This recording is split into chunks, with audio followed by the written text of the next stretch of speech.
Hello, my name is 9Digits, and in this video we are going to be testing the chemical resistance of PETG filament, 3D print filament, in a couple of common watch parts cleaning solutions.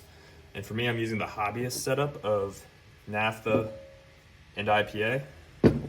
If you're curious exactly what that is, here's my IPA that I'm using. If you hear the 3D printer in the background, that's what that is. And for my naphtha, we're using this.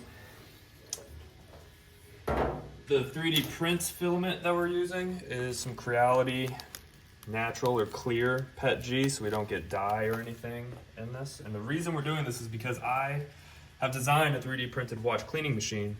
I want to see how these 3D printed filaments hold up in these chemicals, or if I'm going to have to replace these once a week or every time I use them.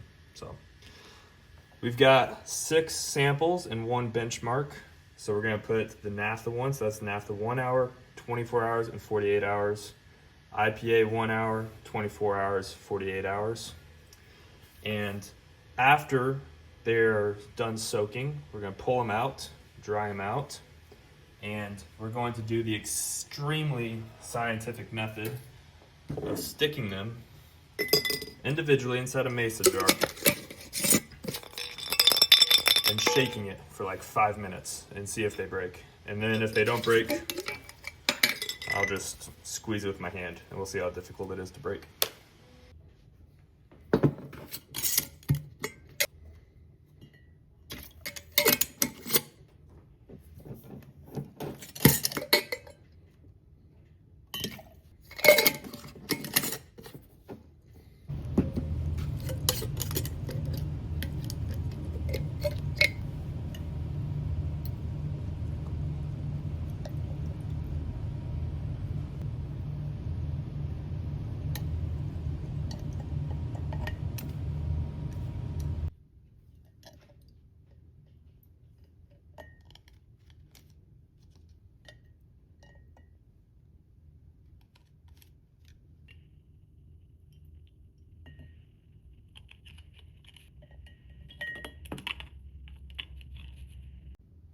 Well, all the prints at least survived the IPA and the naphtha. The IPA really liked the Sharpie and dissolved most of it, probably because Sharpie is an alcohol-based ink. But now what we're gonna do is take all of our samples here, IPA on the left, naphtha on the right, and then our benchmark that spent no time in either the IPA or in the naphtha. We're gonna drop it in an empty mason jar, close it up, whoops. And then we're gonna shake it around for 1 minute and see if there's any noticeable cracks or damage. Then after that 1 minute is up, I'm going to take it and I'm going to squeeze it with my hand and see how easy it is to break.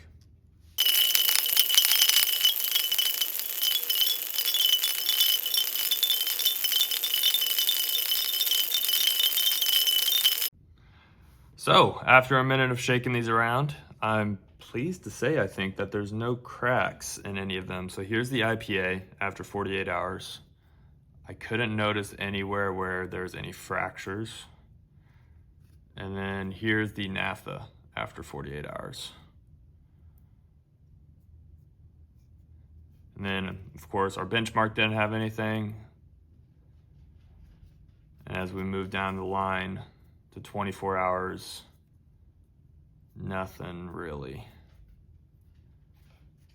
Here's the IPA at 24 hours. Yeah, and then the 1 hours, same thing.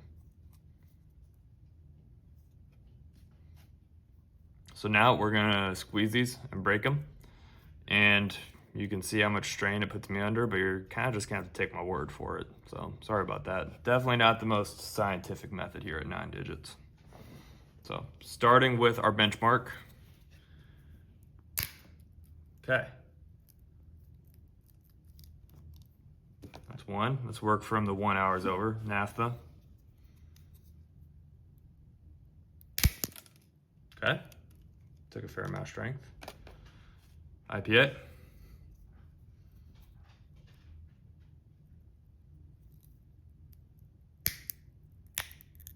That one, interesting. That one felt like it was more elastic, as if like it bent more. It yielded, it didn't really, this was brittle, it felt like. Let's see if that's a trend that continues. Naphtha for 24 hours. Okay, that one felt a little more ductile, not as brittle as the 1 hour, so maybe that was false. IPA for 24 hours. Ooh, yep, definitely not a trend. That felt like the naphtha at 1 hour, so nice fracture there.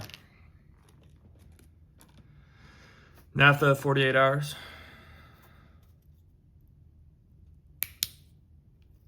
Once again, another ductile break.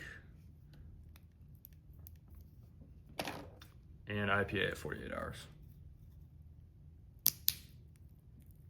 That one did feel a little bit weaker. Maybe that was just a bad yield. That looks like it's just splitting right along that layer line. Yeah. After going back and rewatching the video of me breaking these, I do think that the IPA did weaken the prints a little bit. Over 48 hours, I do think it started to make it weaker on the layer lines. So there is a risk associated with that, I would say. The naphtha seemed pretty stable throughout the testing. So I don't think the issues will arise during service. I don't plan on using this enough to have this be soaked in 48 hours over its lifetime, but I guess only time will tell. This is the watch cleaning machine that I designed and 3D printed that this is all about. If you're interested in this, I have another video describing everything about this, from how to print it to how to assemble it and how to use it. And there's also a link in the description to that video and also to my Etsy shop where you can purchase the files for this to print for yourself. So thank you for watching.